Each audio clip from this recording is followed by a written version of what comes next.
आपण जर AI तंत्रज्ञानाचा उपयोग केला तर खत कमी, पाणी कमी आणि उत्पादन जास्त, तर हिशोब केला तर आपल्याला एकरी 3.5 लाख 4 लाख रुपये फायदा होऊ शकतो. तसंच आपल्याला या प्रकारे काम करत असताना चांगल्या योग्य व्यक्तीचं मार्गदर्शन घेण्याची गरज आहे. आणि ते जे मार्गदर्शन आहे त्याच्या या 1, 2, 3, 4 स्टेप आहेत.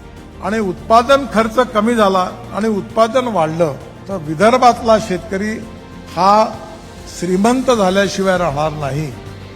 आणि विदर्भातल्या शेतकऱ्याच्या हातात जर पैसा आला तर गावातली इकॉनॉमी आणि विदर्भाची इकॉनॉमी 3 पटीने त्याची ग्रोथ झाल्याशिवाय राहणार नाही.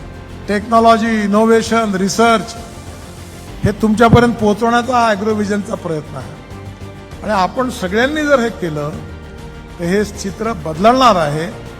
हे चित्र बदलवण्याची ताकद आणि क्षमता ही माझ्यासमोर बसलेल्या शेतकरी बंधूंमध्ये आहे. आणि खऱ्या अर्थाने ग्रामीण भागातला हिंदुस्थान हा सुखी, समृद्ध, संपन्न होईल. हा होऊ शकतो. तुम्ही करू शकता आणि आपल्या सगळ्यांना मिळून तो करायचा आहे. हाच आपल्या याचा संदेश आहे.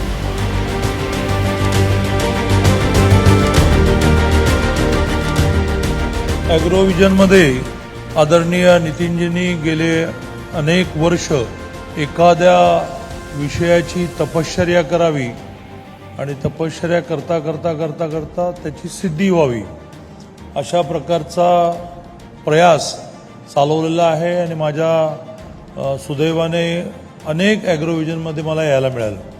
आपल्याला फायदा नाही पण आपल्याला विदर्भातल्या शेतकऱ्याला फायदा करून देता येईल असा त्यांचा प्रयत्न आहे.